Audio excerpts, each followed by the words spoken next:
Hey everyone, James Niggemeyer here. Thank you for tuning back into my YouTube channel. Today I want to do a video that's a response to a question that one of the viewers posted in the comment section of my last video. And his name is Jim Beavers. He was asking about how I set up my Carolina rig. And I'm going to just go in from everything from the rod, reel, line, hook, weight, leader, all of it. We're going to go over all that real quick. But before I get right into it, if you haven't already subscribed to my channel, please hit that subscribe button. I noticed there's a lot of guys that watch the channel that aren't subscribers. I appreciate all of your views, but if you could subscribe, that would certainly help a lot. Also, if you like this video, please give me a thumbs up, share on it, comment on it, all that good stuff. I'd certainly appreciate it. The Carolina rig. Carolina rig's been around for an eon. Not one of my favorite things to do. However, it is a super productive, and I mean capital S-U-P-E-R, productive way to catch fish. Seems like it's just always good. I don't know that there's a time when it's not good. There's times when it's better than others. But it's something that not a lot of guys like to do, including myself. I feel like for a lot of people, throwing a Carolina rig is kind of like waving the white flag of surrender. And it doesn't have to be like that, because one of the things that I feel like is the redemptive quality of the Carolina rig, or two things, is the fact you can cover water, A, and then B, you can get bit. Everyone wants to get bit in certain ways, but at the end of the day, getting bit trumps everything. And the Carolina rig does come in clutch for that. So let's get into my setup.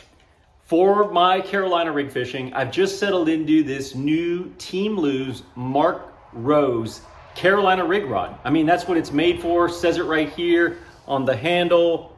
I don't know if you guys can see that. Carolina rig.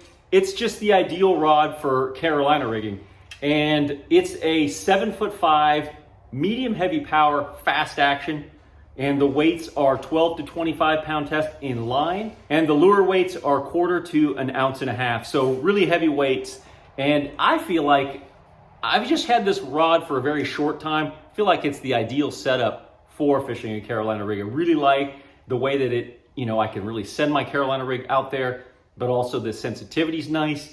And I can set the hook on the end of a long cast and work the bait in a real efficient manner. So Carolina rig rod, Team Lose. It's the Signature Series Mark Rose rod. Really like it. So for the reel, I really like the Team Lose Hyper Mag. It's a 7:5 to 1 gear ratio reel. And then when I am spooling this up, I'm gonna use either 16 or 20 pound test fluorocarbon mainline. This is one of those reels where when I'm spooling it up, I don't wanna put a lot of backing, because once I put on that heavy Carolina rig weight and truly send it, and then if I'm fishing over deeper water, I'm letting line out, you can really get down to just a little bit of line on the reel. So I want most of it, predominantly like 80 or 90% of the reel, just straight fluorocarbon instead of using backing. So that's kind of what I do there, because I don't want the knot coming through my guides. I don't want the knot. I don't want to feel the knot when I'm throwing it out there and thumbing it to slow it down, those types of things. So it's important, in my opinion, to almost spool it up right from the bottom of the spool. Again, I use either 16 or 20 pound Gamma Edge fluorocarbon. And then we'll get into the setup. Whenever I'm fishing a Carolina rig, I think the lightest weight that I'll typically use is either a 3/4 ounce or a 1 ounce. And generally, I'll either use a lead, just a typical, lead bullet weight, either 3/4 or 1 ounce, or a tungsten barrel weight. This is Strike King tungsten weight. And then I like to use a plastic bead, because I have broken the glass ones in the past. And one of the other things I use is a Carolina ticker right there. That little guy right there is a Carolina ticker. And I feel like I get a little extra noise. Yeah, the glass is probably noisier, but I'm trying to draw the fish's attention to the area where my bait's located. And then this guy is kind of a knot protector. That little yellow guy is a knot protector. And this is kind of a high-end ball bearing swivel that owner makes, because I kind of ran out of the ones that I typically use, your run-of-the-mill barrel swivels. That's what I typically use before I tie my leader. And then I like a pretty lengthy leader. I generally like about a 3-foot leader. This is where I switch things up a bit, because on my main line I'm going Gamma Edge fluorocarbon, and then I go to a copolymer. This is Gamma Polyflex, and I either use 12 or 14 pound test. Yeah, that's pretty light, but the Polyflex is very strong, has a bit of stretch, a lot of abrasion resistance. I find that it works out great, even for really big fish and around heavier cover. So I'm going either 12 or 14 pound test. Every once in a while I'll go 16 or 20, but 14 is kind of where I sit on that. The reason I go with the copoly is that fluorocarbon naturally is dense, so it sinks. Now the copoly doesn't float, but it's not as dense. It doesn't have a tendency to drag the bait to the bottom. One of the things that I think can happen when you're using fluorocarbon leader is the weight of the line can really drag that bait. And I feel like a couple of things happen. That bait just gets pulled to the bottom instead of draping over some type of cover, or going over the grass, or kind of cruising over maybe some sort of bottom substrate, whether it's rock or gravel or what have you. I want that bait to kind of cruise over the cover.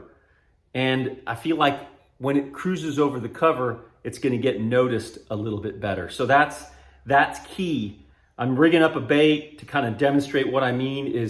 So here's my bait, and they're all going to sink to the bottom with time. The weight of the hook, most of the baits, unless there's a super high floating plastic, they're going to go to the bottom and they're going to be drug roll on the bottom.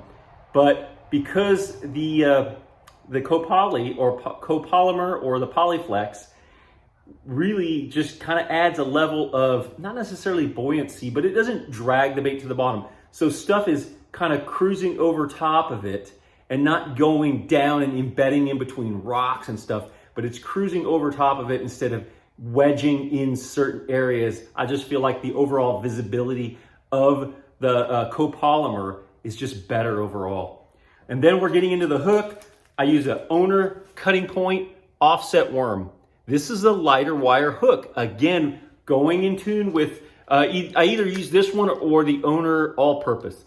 But the reason I use either 3/0, 4/0, or 5/0, depending upon how thick my bait is because this is a lighter wire hook. And I don't want something super heavy that just drags it to the bottom. And sometimes with the Carolina rig, that initial bite or that initial descent will come, so the weight is falling and the bait is coming in behind as it's going to the bottom. And this is falling down like this, and it'll slowly fall, and the fish is being drawn to the weight falling and then the sound of it hitting the bottom. And then they come over to investigate, and this guy's just kind of slowly cruising to the bottom like that, kind of gliding. And I feel like a lot of times you can get bit at that point. Granted, most of the time you're going to get bit in and around the high percentage areas, the rock piles, the brush piles, those types of things, the edges of weeds, the outer edges of the inside edge, those types of edges, those places that are the most productive for bass to feed around. But sometimes you throw it out there, and I want that bait to stay elevated, flowing, natural. And so I like a lighter hook, like a medium wire hook, and I like the copolymer.